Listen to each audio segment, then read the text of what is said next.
మొన్న cabinet meeting జరిగింది. Cabinet మీటింగ్లో ఎస్ఎల్బిసి పూర్తి చేయడానికి 4,500 కోట్ల రూపాయలు అదనం.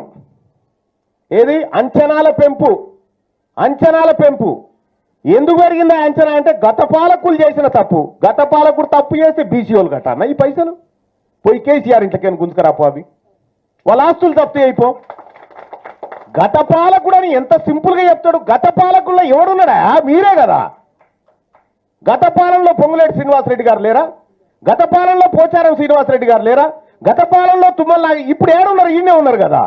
వీళ్ళే మళ్ళీ గత పాలకులు అని చెప్తా ఉన్నారు. ఒక్క 4,000 కోట్ల రూపాయల అంచనాలు పెంచారు. కానీ ఈ బీసీ బిడ్డలు చదువుకునే బడ్లకు ఎనడని ఒకనాడు అంచనా పెంచిరా? ఈ బీసీ బిడ్డలు పోయే దావకానికి ఎనడని ఒక్క అంచనాలు పెంచిరా? ఎక్కడ ఉన్నదా చరిత్రలో? ఇదంతా దొంగ రాజకీయం. ఇది బీసీల నోట్లో మట్టి కొట్టే రాజకీయం. కేవలం వాళ్ళ ఆస్తులు పెంచుకునే రాజకీయాలు జరుగుతూ ఉన్నాయి సోదరులారా. నేను చెప్తా ఉన్నా, ఈ అశోక హోటల్ వేదికగా చెప్తా ఉన్నా, తెలంగాణ రాష్ట్రానికి చివరి ఓసీ ముఖ్యమంత్రి రేవంత్ రెడ్డి. చివరి ఓసీ ముఖ్యమంత్రి, ఇంకంతే. ఇదే లాస్ట్ ఓసీ ముఖ్యమంత్రి. తెలంగాణ రాష్ట్రానికి రేవంత్ రెడ్డి చివరి ముఖ్యమంత్రి. మీరు రాసి పెట్టుకోర్రి. చాలా మంది అనుకుంటా ఉన్నారు బీసీలో చైతన్యం రాలే, బీసీలో ఇంకా మేల్కొలుపు రాలే. ఏమో మీరు అనుకుంటారేమో 2028 నాటికి బీసీ వాడు కుర్చీ ఎక్కకపోతే తీర్మానం సచ్చినంత లెక్కపోరు.